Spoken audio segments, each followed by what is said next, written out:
When the need of each opinion comes, we ought to have it in readiness. On the occasion of breakfast, such opinions as relate to breakfast. In the bath, those that concern the bath. In bed, those that concern bed.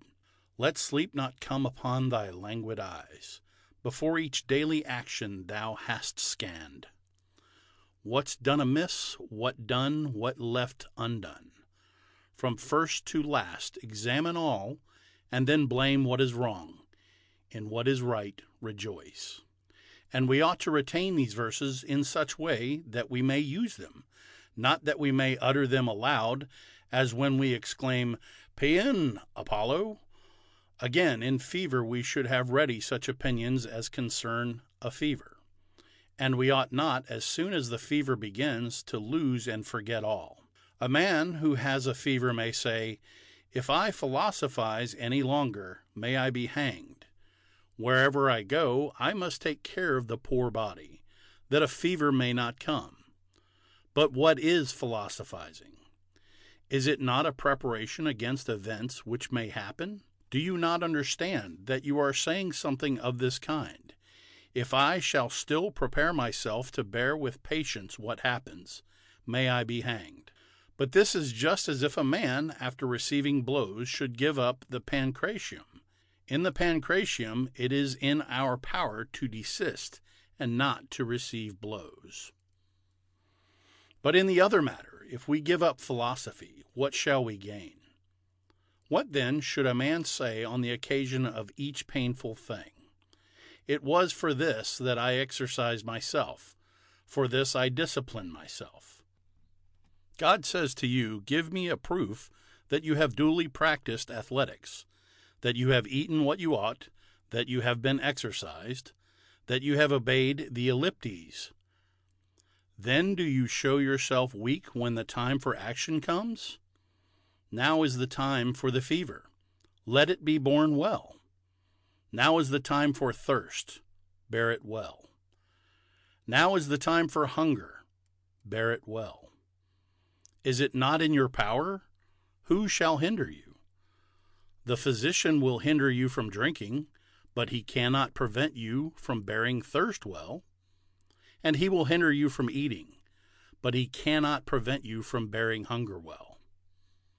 But I cannot attend to my philosophical studies. And for what purpose do you follow them?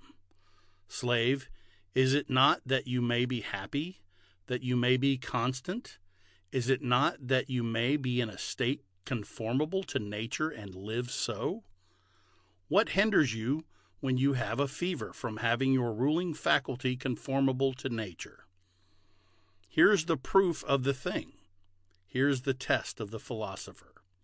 For this also is a part of life, like walking, like sailing, like journeying by land, so also is fever. Do you read when you are walking?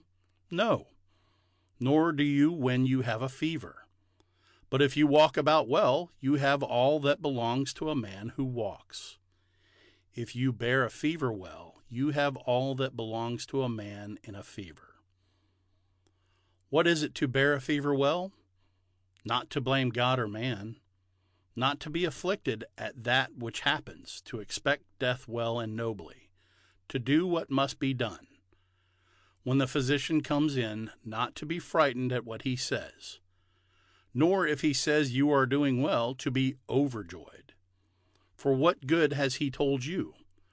And when you were in health, what good was that to you? And even if he says you are in a bad way, do not despond. For what is it to be ill? Is it that you are near the severance of the soul and the body? What harm is there in this? If you are not near now, will you not afterwards be near?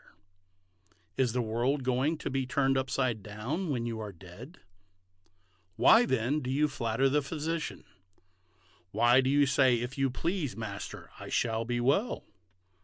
Why do you give him an opportunity of raising his eyebrows? Do you not value a physician as you do a shoemaker when he is measuring your foot, or a carpenter when he is building your house? And so treat the physician as to the body which is not yours, but by nature dead.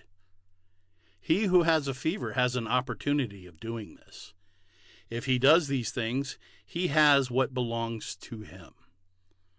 For it is not the business of a philosopher to look after these externals, neither his wine, nor his oil, nor his poor body, but his own ruling power. But as to externals, how must he act? So far as not to be careless about them. Where then is there reason for fear? Where is there then still reason for anger, and of fear about what belongs to others, about things which are of no value? For we ought to have these two principles in readiness, that except the will nothing is good nor bad, and that we ought not to lead events, but to follow them. My brother ought not to have behaved thus to me. No, but he will see to that.